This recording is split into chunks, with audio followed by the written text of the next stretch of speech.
Hello बच्चों, let's read this question. Question says equation of the line which passes through the point with position vector 2, 1, 0 and perpendicular to the plane containing the vectors I cap plus j cap and j cap plus k cap is.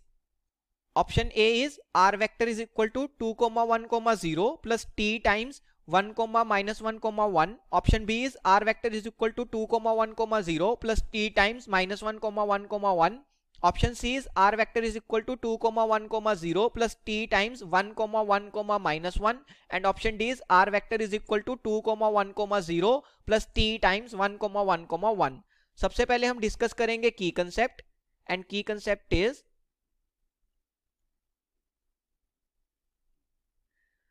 equation of a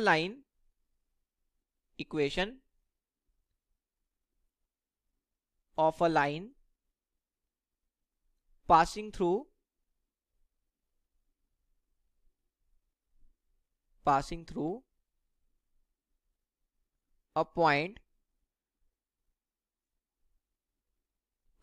a point let's say A with position vector A vector and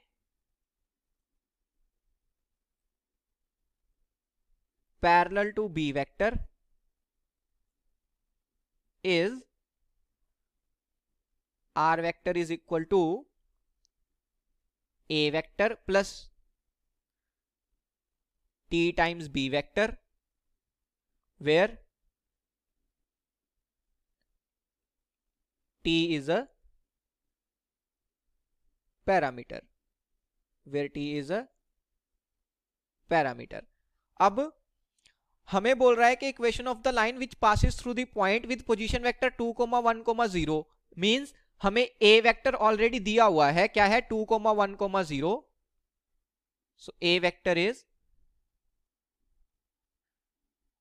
2, 1, 0.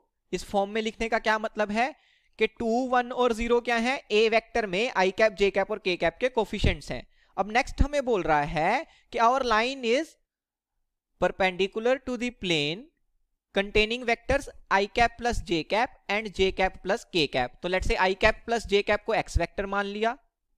So x vector is I cap plus j cap और let's say y vector मैंने assume कर लिया j cap plus k cap को. तो अगर हमारी line x vector और y vector को कंटेन करने वाले प्लेन के परपेंडिकुलर है, मींस लाइन जो होगी वो x वेक्टर के भी परपेंडिकुलर होगी और y वेक्टर के भी परपेंडिकुलर होगी. This means line is perpendicular to both x vector and y vector. ये मैं बोल सकता हूं perpendicular to both x vector and y vector का क्या मतलब होता है? Parallel to x vector cross y vector. Means अगर हमारी लाइन x वेक्टर और y वेक्टर दोनों के परपेंडिकुलर है तो वो पैरेलल होगी x vector cross y vector के. तो यहां से मैं क्या बोल सकता हूं कि line is parallel to x vector cross y vector. अब अगर मैं x vector cross product with y vector इसको निकालना चाहूं तो कैसे निकाल सकते हैं? Determinant of I cap, j cap, k cap. Second row will be coefficients of I cap, j cap and k cap in x vector. वो क्या हो जाएगा? 1, 1, 0. And next row will be coefficients of I cap, j cap and k cap in y vector. वो क्या हो जाएगा? 0, 1, 1. Okay, इस तरीके से लिख सकते हैं. So it is equal to I cap का कोफिशिएंट क्या आएगा? 1 इंटू 1 माइनस 0 इंटू 1, तो सिंपली 1 आ जाएगा. सो I कैप.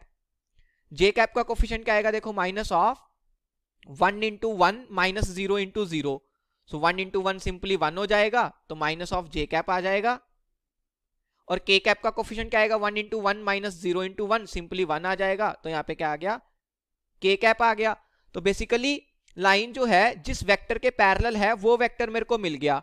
और हमने अभी की कंसेप्ट में देखा कि अगर लाइन जो हो पैरेलल टू बी वेक्टर हो तो हम लाइन की इक्वेशन लिख सकते हैं। तो अब हमें बी वेक्टर मिल गया। बी वेक्टर क्या है? B vector is I cap minus J cap plus K cap, और इसको किस फॉर्म में लिख सकते हैं? बी वेक्टर इज 1, -1, 1, यहाँ पे 1, -1 और 1 क्या हो जाएंगे? आई कैप जे कैप और के कैप के कोफिशिएंट्स हो जाएंगे। अब सिंपली हमें ए वेक्टर भी पता है, हमें बी वेक्टर भी पता है, तो लाइन की इक्वेशन लिख सकते हैं। Equation of line will be, equation of line वो क्या हो जाएगी? R vector is equal to A vector is 2, 1, 0, so 2, 1, 0 plus T times B vector that is 1, -1, 1। तो ये मेरे पास क्या आ गई? लाइन की इक्वेशन। कौन सी ऑप्शन मैच कर जाएगी? Option A is my final answer. Hope you understood it well. Best of luck. Thank you.